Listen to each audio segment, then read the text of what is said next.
Eagle பர்னிச்சரில் festival of discount sale. உலகத்தரம் வாய்ந்த பர்னிச்சர்கள் என அனைத்தும் சென்னையிலேயே மிக குறைந்த விலையில்.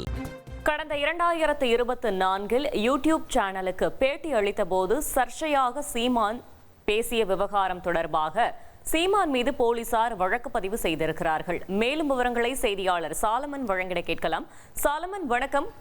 இந்த விவகாரம் தொடர்பான முழு தகவலை சொல்லுங்க.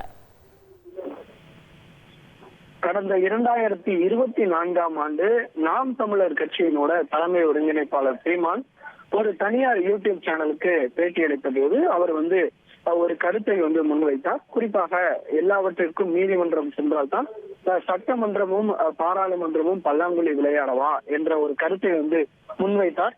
இந்த கருத்தானது பெரிதளவுல சர்ச்சை ஏற்படுத்திய நிலையில இது தொடர்பாக வழக்கறிஞர் ஒருவர் நீதிமன்றத்திலும் அவதூறு வழக்கு ஒன்றை தொடர்ந்திருந்தார். இந்த வழக்கானது நீதிமன்றத்துல வந்தபோது அவர் மீது வழக்கு பதிவு செய்து நடவடிக்கை எடுக்க கோரி உயர்நீதிமன்றம், சென்னை உயர்நீதிமன்றம் ஒரு உத்தரவு ஒன்றை திருமங்கலம் போலீசாருக்கு அளித்தது. அதன் பேர்ல 2 பிரிவின்கள் கீழே நாம் தமிழர் கட்சியினோட தலைமை ஒருங்கிணைப்பாளர் சீமான் மீது திருமங்கலம் போலீசார் தற்போது வழக்கு பதிவு செய்திருக்கிறார்கள். குறிப்பா அவதூறு பரப்புதல் உள்ளிட்ட 2 பிரிவின் கீழே வழக்கு பதிவு செய்து அடுத்த கட்ட விசாரணையை போலீசார் நடத்தி வருகின்றனர். அடுத்த கட்டமாக அவருக்கு சம்மன் அளித்து விசாரணை மேற்கொள்ள திட்டமிட்டிருப்பதாகவும் திருமங்கலம் போலீசார் தரப்புல ஒரு தகவலானது தெரிவிக்கப்பட்டிருக்கிறது. தகவல்களுக்கு நன்றி சாலமன்.